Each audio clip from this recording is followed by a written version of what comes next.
If Genesis chapter 1 is that big, epic, wide angle shot of creation, then chapter 2, well, that's where the camera zooms right in. We go from the vastness of the universe to the intimate, personal story of humanity's beginning. So let's dive into this beautiful and, frankly, profound story. We're not just going to look at what happened, but really get into the why behind this divine design. And this verse right here, this is really the heart of the whole chapter. It's what sets humanity apart from everything else God made. See, this isn't creation by some distant command. It's not God just snapping his fingers. This is personal. It's hands-on. It's a breath-to-breath moment that tells us our story starts with an incredible intimacy, infused with the very life of God himself. So where does this close-up story begin? It actually starts right after the epic 6 days of creation are all done. The universe is complete, everything is perfect, and then God does something pretty remarkable. He rests. Now, this isn't because he was tired, right? It's about establishing this divine pattern, this rhythm of work and rest that's woven right into the fabric of time. Just try to imagine that for a second. A world with absolutely no brokenness, no decay. Everything is finished, it's perfect, and it's all working in complete harmony. This is the absolutely pristine stage where the story of humanity is about to unfold. Every star, every planet, every living thing, it's all in its place, and it is all very, very good. Okay, now for the main event. With this perfect world as the backdrop, the narrative shifts its focus entirely. It zooms in on the most special part of this new creation, the first man. And the way he is formed is totally unique. It's unlike anything else we've seen. What's so fascinating here is this incredible combination. You see it right in the original Hebrew. Man, or Adam, is formed from the Adamah, which means the dust or the earth. It speaks to our humility, our connection to the ground. But that's only half the picture, because then God himself breathes his own breath, his spirit, into this earthly form. We're this amazing fusion of the earthy and the divine. And that is what makes us absolutely unique in all of creation. So God doesn't just create man and then, leave him in an empty field. No, he prepares a very special place for him, a home. But the Garden of Eden is so much more than just a pretty park. It's a place with a purpose, a place with a job to do. The level of detail here is just incredible. The whole environment is perfectly designed. It's beautiful to look at, it provides all the food you could ever need, and it's got this amazing water source, a river that splits into 4 great rivers. This isn't just about survival, it's about delight. It's a picture of God's lavish, loving provision for the man he just created. And this simple little phrase, it's basically humanity's first job description. Man is put in the garden to dress it and to keep it, or to cultivate it and to guard it. And this tells us something so profound about ourselves. We were made for meaningful work. Purpose isn't a curse that came later. It was a gift, a core part of our original design from the very beginning. Now, in the middle of all this perfection, God establishes one boundary. Just one.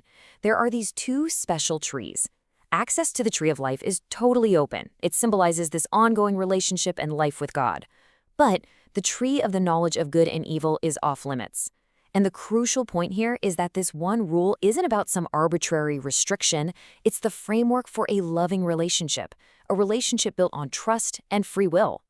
And just when you're thinking everything is absolutely perfect, we hit the first moment of tension in the entire story.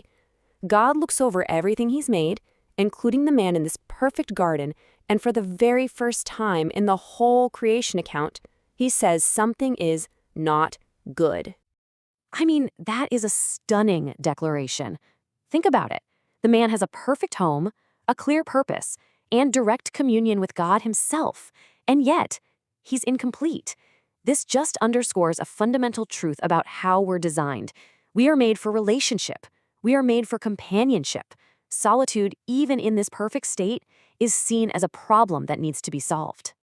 So what does God do? Well, he brings every single animal to Adam for him to name.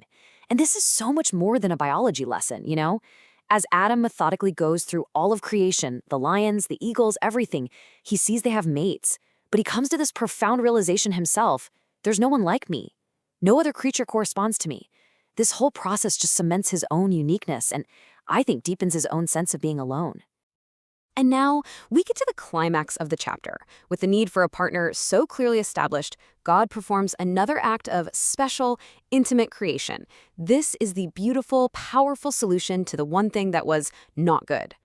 When Adam wakes up from this deep sleep and sees her, his response is basically the first poem in the Bible. It's just this pure exclamation of joy and recognition. He's essentially saying, "At last, finally, this is not another animal. This is someone from my own essence, my perfect counterpart." He instantly recognizes her as his equal, someone who is fundamentally the same as he is. And right after that beautiful moment, the chapter gives us this foundational statement on marriage. And this isn't just some cultural observation. It's presented as a divinely instituted command. The design from the beginning is for a man and a woman to leave their parents, form a new family unit, and create a bond so deep that they become one flesh. This is the bedrock of human community, established right here at the dawn of time. So, the design is complete. We have man and woman, together in a perfect place, with a perfect purpose, and in a perfect relationship with each other and with their creator.